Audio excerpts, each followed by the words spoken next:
everybody, it's Manny from Travel Forge. So it's a beautiful sunny day here in Pennsylvania, and Missy and I have, let me see, so we got 4 pecks of nectarines at the auction, grown by a local grower, which is so awesome. I definitely need to put some nectarine trees in our orchard. So I talked about how we're going to expand our orchard. We have like 4 peach trees and like 4 apple trees right now. We need to get some nectarines. These things are freaking phenomenal. So we talked about doing jam, which we may still do. If we can get some more nectarines at the auction, we might do some jam, or maybe like some nectarine sauce or something like that. But today we're just cutting these into slices, and we're just gonna can them in water. So it's literally gonna be the same procedure that we use for peaches. We're just gonna follow the raw pack method according to Ball. It's just gonna be super simple. So I'll take you through this process. It's not gonna be real complicated.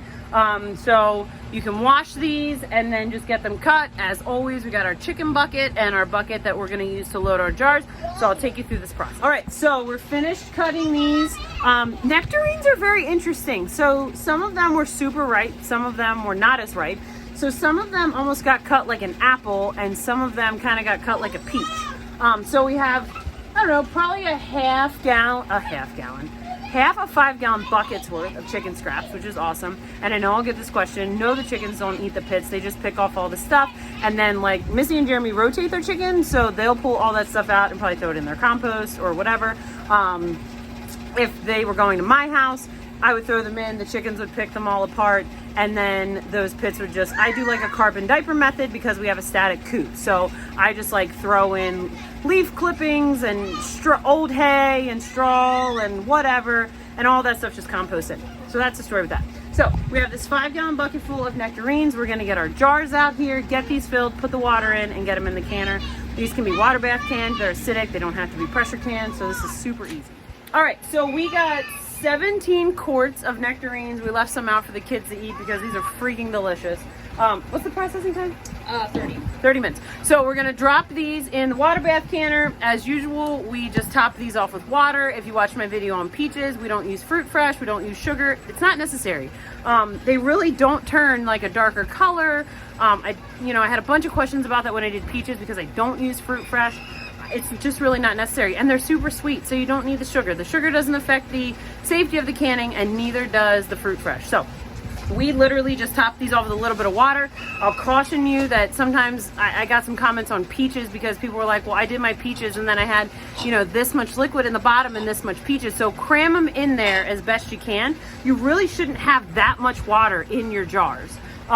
So you're gonna top those with water, 1/2-inch headspace. We're gonna process these for, 30 minutes. 30 minutes in the water bath canner. So we're gonna get these dropped in. We should be able to do this in, I'm guessing 3 rounds. We have 2 just kidding. Yeah, 3 rounds. We're gonna do 1 canner on the propane burner. We're gonna do it outside because it's hot and the air conditioning's running. And when we run the stove all day, the air conditioner struggles to keep up. So we're gonna get the propane burner hooked up, get this table cleaned up, and get these jars. All right, so we always forget that we have this gigantic pot. So this is the one that I was talking about in the potato video that has the steamer basket. So we had put all our potatoes in there when we dry canned the potatoes. I'll link that video in the description if you didn't see that, but this is the pot I was talking about that I was trying to describe the size and I really didn't know how big it was. So we have all our jars in here. We use our pressure canner rack so that we could double stack the quarts, which is freaking fantastic. Like I said, we're raw packing these. So we have like room temp jars, room temp produce, room tempish hose water. It's not hot. So we are gonna get this rolling. Seriously, if you don't have one of these and an outdoor setup in the summertime, it's the bomb. All right, so it's 9:30, pretty typical for August. We just pulled these out of the canner.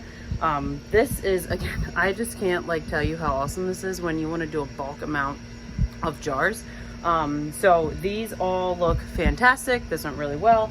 Using the rack from the pressure canner as kind of a barrier works great. If you don't have a pressure canner rack, like I've mentioned before, you can tie rings together if you need to make a rack. You can even use a towel. They just need to not be touching. So this was super simple. They are so pretty, and you can see the color has not changed. They're beautiful. They're gonna be delicious. I'm so excited. We may try to do some more of these because we got a decent amount, but I feel like we're gonna love these as much as we love peaches. So anyway, again, no fruit fresh, no sugar, nothing added to them. Super easy, just nectarines and water in the water bath canner. If you have any questions about this, let me know. We'll see you next time.